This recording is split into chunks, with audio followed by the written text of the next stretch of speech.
I'm trying to think of a way of summing up what I thought about this film without ranting too much, and I don't think I'm going to succeed.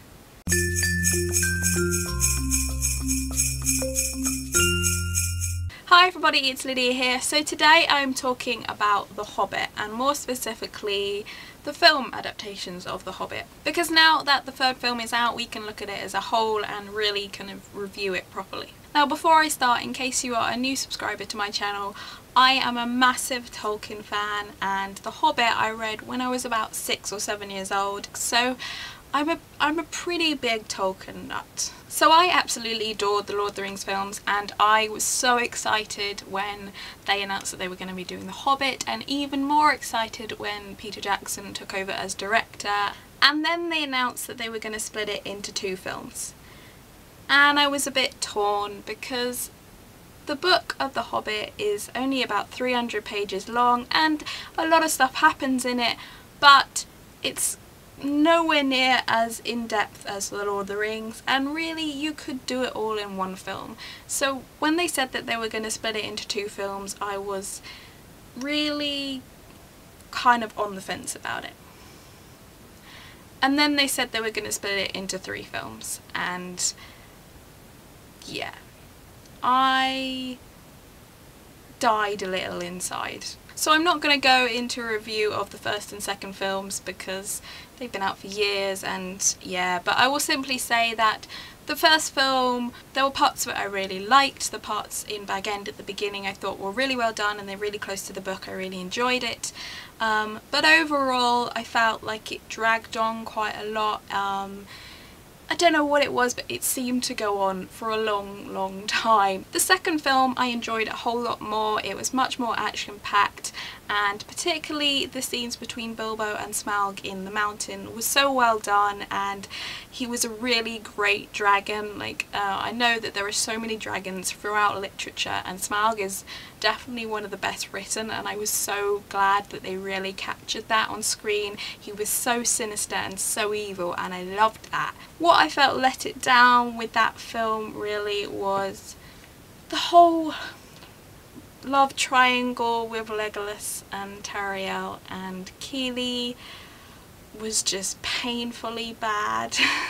But in general I was okay with that film, and really from the first film I have looked at this series as separate from the book, because as much as I love the book and really want a great adaptation of the book, I know this isn't going to be like the book, and so I had to separate it in my head from that, because otherwise it would have made me rant too much. Moving on to the third film. If you haven't seen it, by the way, don't watch the rest of this video because I'm probably going to go into it pretty in depth. Firstly, I just want to say the effects in the third film were so much better than they were in the first and second. That was one of the big criticisms I had of the first 2 Hobbit films, was that in comparison to the brilliance of The Lord of the Rings, where you couldn't see the CGI and it was just so well done, the first 2 Hobbit films there were a lot of moments where it looked like a video game. So with Battle of the 5 Armies I was so glad that that wasn't as obvious. There were moments in it, particularly with Legolas. They always do it with Legolas. It happened in, well, in every film he's been in. They always go a bit crazy with him and make him into a video game character. And there were elements of that in this third film, but it wasn't as bad in general, and particularly like the aerial shots of the armies and everything were really well done, and you couldn't see the joins and all that jazz. So really my main complaint with this film was the main enemy in The Hobbit is Smaug the dragon. And yes, there is the huge battle at the end, but that comes after. Smaug is the big villain. And yet in this third film, and I know that he was in the second film a lot, but this is the third film, it's the big climax of the series, you know, he is the big villain. I would have expected him to survive longer than the cold opening. He literally was dead before the Battle of the 5 Armies title came up. It was such a letdown. As much as they went on in the first two films about the necromancer and about the orcs and Azog and Bolg and everyone, as much as they went on about those villains in the first two films, they paled in comparison to Smaug. And yet the third film is basically all about their villainness. It was so depressing. I couldn't believe it when he actually died. I was convinced that they were going to change it. Like, when he shot him with the black arrow, I was convinced that something was going to happen and they were going to change it, and I was ready to get angry about them changing it. But I think I would have been less angry about them changing it than I am about them killing him in 10 minutes. So that kind of really set the film off to a bad start for me, because immediately I was like, what, are you kidding me? You've just killed off freaking Smaug. I think though in general the big climax moments in this film, they just screwed them up. Because if you think about it, the big moments in this film are Smaug dying, Sauron being sent off to Mordor, and Fili, Kili and Thorin being killed. And yet those moments, well, aside from Thorin, we'll ignore that for a second, I have other problems with that, but the other Thor, it was just over like that. Take the whole Necromancer story arc, for example. Obviously that's not in the book, but I'm ignoring that because I've just reached that point with that storyline that, yeah. They've been going on about that since the first book, and they've been really building it up. And again, it was over in the first act, really, of the film. They'd sent him off to Mordor pretty quickly, and it just seemed really strange because obviously the way they kind of made this film, particularly with the ending, the way they ended it, it kind of all coming back to the Fellowship of the Ring and old Bilbo sitting in Bag End and Gandalf knocking on the door, all that, the way they made all that, it was obviously meant to tie in with the Lord of the Rings, and yet I sort of felt like if they were going to do that, why didn't they leave the whole necromancer bit until closer to the end of the film? Because if you're going to treat these three films as prequels in a way to the Lord of the Rings, then I would have thought the whole bit with Sauron would have been like a more important moment in that film, because obviously that's the whole part of the Lord of the Rings. So it just seemed really strange that they spent ages building up to that and then it was just like over. Galadriel got her badass on and was just like, no, you go away, get out, you've been a naughty boy, go away. I'd kind of resigned myself to the fact that they'd added that into The Hobbit, and it annoyed me at the start, but you know, it was just like I was past caring by this point. So it was annoying that they just dropped that storyline and like, yep, that's done, moving on. It was the exact same thing that they did with the Smaug storyline. They just finished them really quickly and then moved on, and it was just a bit of a, oh, okay, that's it then, is it? Okay, moving on.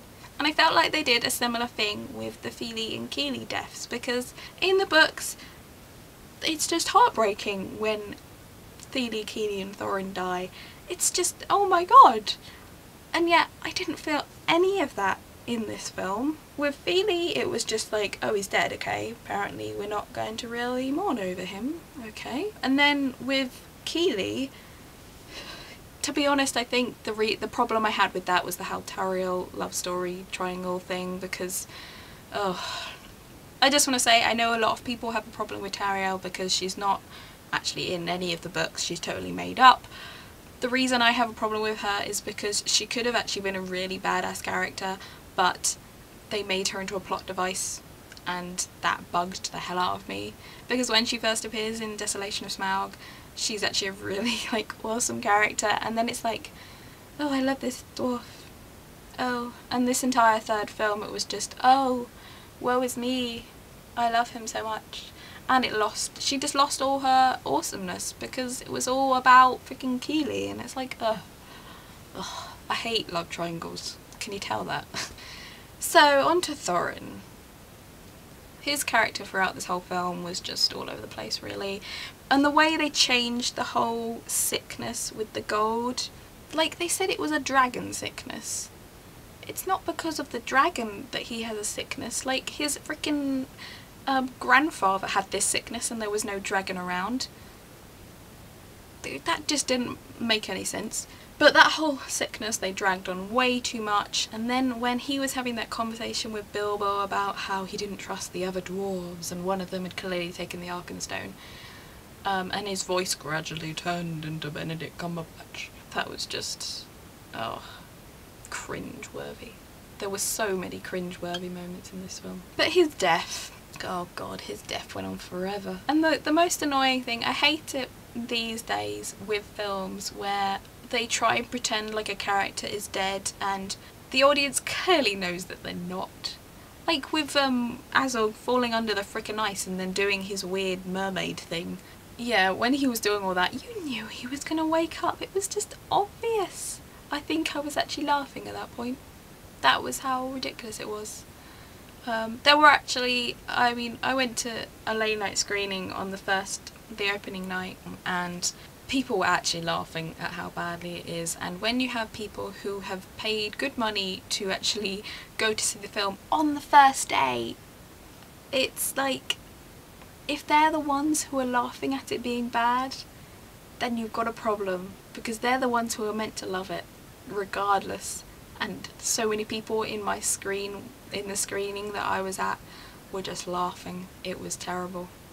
A lot of people laughed when Billy Connolly turned up, not gonna lie. That was a bit random. I don't know like how famous or popular he is elsewhere in the world, but he is one of those voices that in Britain you know who he is instantly, and as soon as his voice kind of sounded around, because you didn't see him before you actually heard his voice, and as soon as his voice sounded around the cinema, everyone was just like, oh my god, it's Billy Connolly. It ruined that moment completely, because everyone was just like, what is Billy Connolly doing in the middle of The Hobbit? And I knew he was going to be in it as well, and I found it hilarious. And it's just like, it was just so random. There were so many random hilarious moments in this film that shouldn't have been random and hilarious. I'm just past that point where I'm like annoyed at this film. I just can't believe what they've done to this book. The most disappointing thing about these films, well, there are several disappointing things about this film, but one of the most disappointing things about these films is that we'll never know what it would have been like if they just made one film. Because one film with everything that happens in this book would have been so action-packed and so awesome, and they wouldn't have needed to add in all the necromancer stuff, and they wouldn't have had to drag out the battle and add in all the extra orc stuff. They wouldn't have had to do all that. They could have literally just done everything that is in the book and it would have been awesome. And that's what is most frustrating. It could have been such a good single film, and instead they dragged it out to 3 mediocre films. I think it's a shame though for like everyone involved with both The Hobbit and The Lord of the Rings, because what they achieved on The Lord of the Rings was amazing. I mean, to even adapt that book is a feat and a half, but to adapt it in the way they did so well, it was so brilliant. And then they've come back and done this, and everyone wanted them to do The Hobbit, and I'm so glad that they did do it. But I wish they'd done it better, and I wish they'd only done one. And it's really, like, it's one of those awkward things, like when I came out of The Hobbit the other day, when it finished, I was just like so depressed. Even regardless of what I thought of the actual film or the 3 films, I was really sad because I knew that that was it. That was it for, certainly as far as Peter Jackson's Middle-earth is concerned, that was it. I was sat there watching the credits and listening to Billy Boyd singing beautifully and thinking, oh my god, that's it. So I'm glad that they made these films, because we got to go back to Middle-earth again. But I'm sad because they could have been really good, and well, it could have been really good if they made one film. I will say though, I don't want to end on a low, I will say that the casting in general in these 3 films was really good. Martin Freeman made a really good Bilbo. Richard Armitage was a great Thorin, and indeed all the dwarves were really great. They did, that's actually one thing that I think they did, I don't want to say better than the book, but in the book it's difficult to kind of differentiate between the dwarves. They don't really have separate personalities, whereas with this they really obviously tried to kind of round out each of their personalities, and that really came through. So they were all really good. Lee Pace was a really good Thranduil, he really got that whole poncy thing going on. Luke Evans was a great bard. Yeah, I think I've ranted and raved enough about these books and films and all that jazz. So I'm gonna finish. If you've managed to watch all this rant and rave video, then kudos. So yeah, let me know what you thought in the description below about these films in general, whether you thought agreed with me that they should have just been one film or two films. Let me know, and if you did like them, let me know, because I'm intrigued, because I know a lot of people do enjoy them, and I think maybe I'm just, I don't know, I think I just love these books too much. I think you can get too close to books, and when they make film adaptations it's difficult to separate them, so maybe that's what I'm doing here, but you know, what can you do? Anyway, I'll be back tomorrow with a tag video, but until then, bye!